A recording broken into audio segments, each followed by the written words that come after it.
Well, Lewis and Clark fuck me sideways and have Sacagawea videotape it. Cause holy Kraken's cunt, what a breath of fresh air. Disney may end up closing up some of their sweatshops if Hasbro keeps putting out hidden bangers like this one. D&D is a refreshing break from the constant lazy CGI we get in every single frame of a Disney production. Confining every scene, including outside vistas, to a studio green screen and CGI is exactly what Disney does for their films. This movie is an elaborate heist film disguised as an RPG cinematic adventure. It's entertaining, smart, witty, gritty, and funny, and it's a welcoming surprise when the unexpected is executed properly. Now, I know I'm about a month late to the party here, but hey, better late than never. I guess not in the case of being a month late in your period. So let's jump right into it, my fellow consumers. The cheesy tropes are here, but at a minimum, and shit goes down here. I'm talking from a morbidly obese dragon too fat to fly to a 2-foot-tall Bradley Cooper. This is an epic movie adventure for gamers and fantastical lovers alike, and I'm all for it. Jumping right over to the characters. Not only has Chris Pine proven time and time again that he could hold a film with a perfect hybrid cross between comedy and action, Ryan Reynolds would probably tell you otherwise, but do I dare name Chris Pine the king of action comedy? The guy's just got some kind of funny bone in him, man. It really works. I did get a little bit of Captain Kirk Star Trek vibes, but it wasn't anything I couldn't move past eventually, as he fell nicely into his own role as a guarded thief who's pretty damn selfish to boot. And it's always nice to see Michelle Rodriguez step out of her Fast and Furious comfort zone and do other projects. Seriously, does she not age though? I don't know what's in this Hollywood water here, but her and Keanu Reeves have looked the same age for 20 fucking years. Shit, man, just tell me where to get it, because as someone who also lives in Los Angeles, I could definitely benefit from not aging. Seeing Bradley Cooper in a role like this reminded me that he loves what he does and he never takes himself too seriously. And the motherfucker can act. The entire 20-minute opening of the film is pretty much all exposition, and if you watch my videos, you know how much I loathe exposition.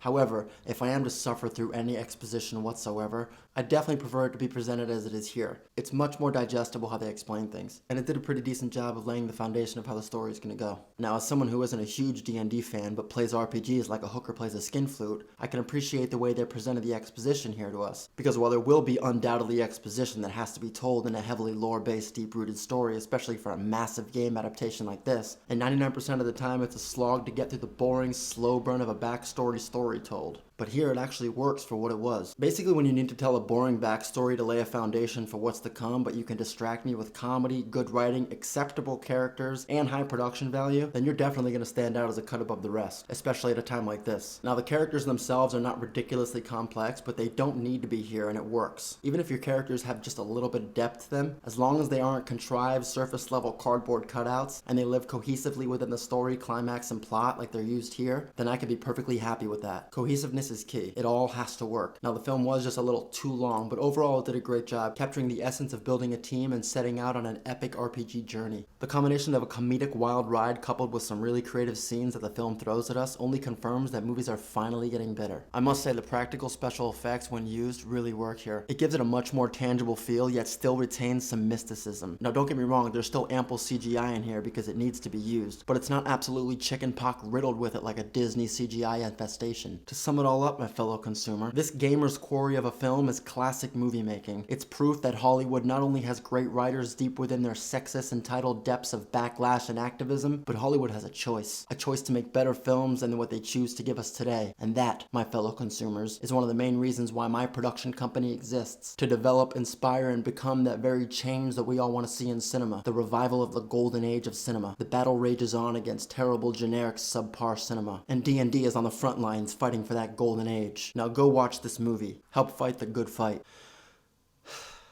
Alright, well the video's over. So, until next time, I guess. Bye for now.